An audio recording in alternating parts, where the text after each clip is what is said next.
Greetings, YouTube. As usual, I should be in bed, and I have no idea when this is going to hit my channel. But, of course, of course, I was with family. I was away from the game. I was away from line, including my man Brian Shadow Strike and XX25 and others who keep me updated with the forums. And I see we have several things to talk about, of which I will do my best to cover on the channel, and then hopefully get some semblance of sleep. So Titania and Infamous Iron Man are the two newest champions under the balancing spectrum. And you'll see, hello, Balance Team here once again with an update on Titania and Infamous Iron Man. So far, we're happy with how Titania's landed in the current meta. She has some annoying Mystic Defenders in mind as targets, alongside the new path to an Alliance War, and we're glad to see that players have used her effectively in those matchups, parentheses, poor mojo. Additionally, we're seeing players do well with her aggressive playstyle in certain Battlegrounds metas. All in all, we're happy with where Titania currently sits in the Battle Realm, and won't be making any changes to her kit. That is not surprising. There were a couple people who hoped that she might get a little bit of a tune-up, but that does not look to be happening. Now, Infamous Iron Man was a little bit more of a question mark.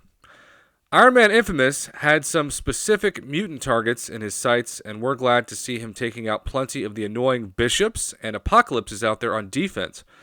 Iron Man Infamous was designed to hit harder than his Mystic counterpart in a day-to-day matchup, while also featuring his own take on power control. In his case, we put an emphasis on his personal armor up buff, which he needs in order to trigger the Aura of Iron.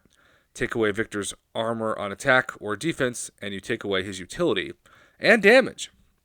So far, we're happy with how that exchange has played out, and we'll be leaving him as is. So, this is, once again, just like Hulkling and others, a really good sign that Kabam is serious about not wanting to, even in a minor way, nerf high-level champions, because Infamous Iron Man, particularly, is one of the more hyped-up and sought-after champions released in 2022. So what's next? I think this is what everybody seems to be most excited about, at least the ones that had reached out to me in message form that took so long for me to respond and get to it. We are still in the early stages, but we'll be working on a brand new kit for Spider-Man Classic to follow Hulk Classic's new kit. More details to follow in the new year. Sincerely, the Balance Team. So, needless to say, justice for OG Spider-Man, Tobey Maguire, or some people called him Tobey McCryer, some people called him Andrew Garfield. I don't know what to tell you. I don't know what Spider-Man you want to call him. All I know is he's the classic version. And while he's annoying to fight because of his random evades, especially Awakened, of course, that random evade, that RNG-dependent evade, is also so frustrating on offense as someone who relies on parry.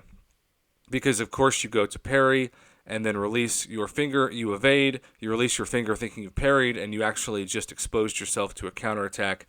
And I can't tell you how many times, even in the arena, that's happened to me. And I just look at it thinking, this is so dumb and so annoying and so unnecessary.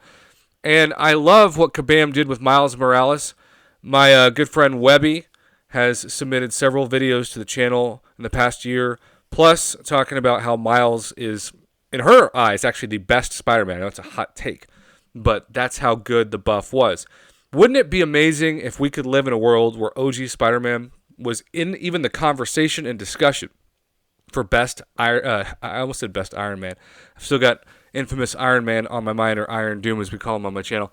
No, wouldn't it be great if he was in the conversation of the best Spider-Man in the game? That would certainly make me happy, and as Thanos once said, it would certainly bring a smile to my face. So, all in all, I think this is really good news for 2022 to end the year.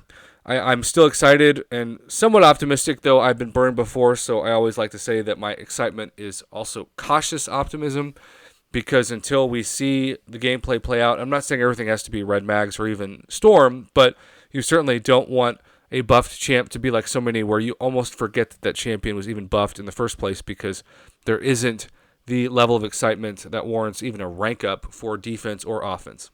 So, Are you excited about OG Spider-Man? Let me know in the comments below. And thanks as always for supporting my Marvel Casino of Champions YouTube channel, even while I'm on quote-unquote vacation in Texas.